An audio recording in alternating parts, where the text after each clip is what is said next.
2025 귀총이농 농막 체류형 쉼터. 안녕하세요.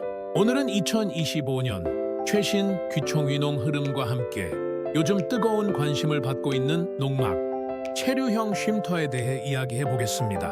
최근 뉴스에 따르면 도시를 떠나 농촌으로 향하는 발걸음이 다시 늘고 있다고 합니다. 하지만 농사를 직접 짓는 귀농 인구는 오히려 줄어들고 있는데요. 왜 이런 변화가 일어나고 있는 걸까요?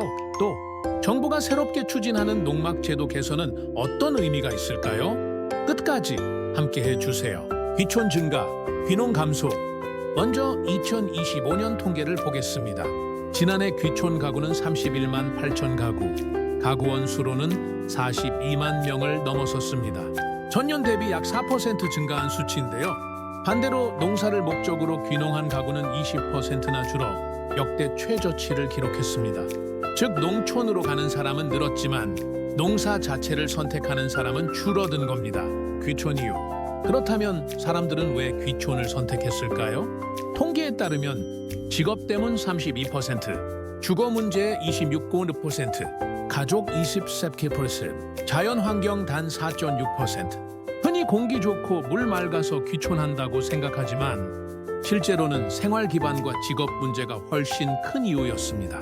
특히 30대와 20대 청년층의 귀촌 증가율이 높았다는 점이 눈에 띕니다. 농사를 짓기보다는 비대면 근무, 온라인 창업, 프리랜서 활동 등을 농촌에서 이어가는 흐름이 강해지고 있는 것이죠. 귀농의 어려움. 반면 귀농은 왜 줄었을까요? 첫 번째는 농업 노동의 어려움입니다.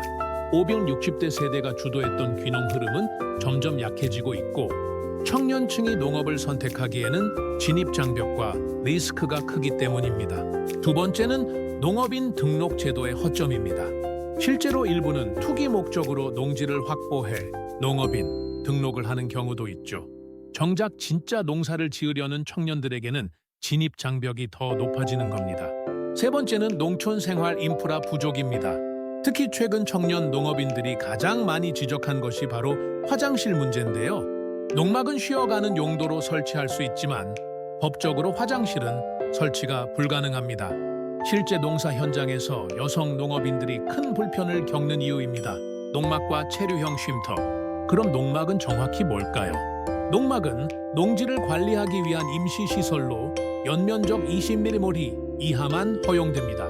주거용으로 사용할 수 없고 숙박이나 장기 체류도 금지돼 있죠. 하지만 최근 주말 농장과 귀촌 수요가 늘면서 정부는 체류형 농촌 쉼터를 도입했습니다. 쉽게 말해 농막의 확장형 개념인데요. 주거와 취사가 가능해 주말이나 일정 기간 동안 농촌에서 살아보기를 할 수 있도록 만든 제도입니다. 이와 더불어 이재명 대통령은 지난 9월 청년 농업인 간담회에서 농업을 안보 산업이자 전략 산업이라고 강조하며 농막 내 화장실 설치 문제와 같은 생활, 인프라 개선을 약속하기도 했습니다. 앞으로의 변화.